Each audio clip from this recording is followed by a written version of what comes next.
तो previous video रे मु तुमको सिखैथिली जे रूट ओवर भितरे 12 रूट ओवर भितरे 12 रूट ओवर भितरे 12 एमिति जदि आमे आगो को इनफाइनाइट पर्यंत जिबा अनंत पर्यंत जिबा तेबे यार आंसर आस जिवो 12 सेही 12 ही आसीबो। तो जणे अंकल कर कमेंट आस्थिला जे याकू केमति आमे प्रूव करि परिबा। तो चलो प्रूव करिके देखेबा। आमे गोटे काम करिबा लेट माने मानि नबा x = root over 12 root over 12 root over 12 एमिति आमे जाउचु इनफाइनाइट पर्यंत बुझियला।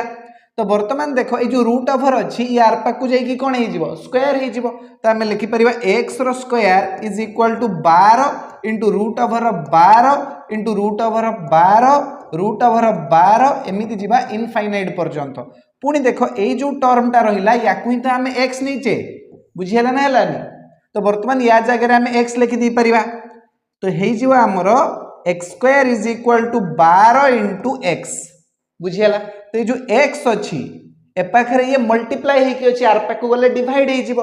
तो x² / x हे जिवो x बुझियला। तो x = 12 एई भली भाबरे आमे प्रूव करि परिबा बुझियला ना हलानी। चलो ठीक अछि।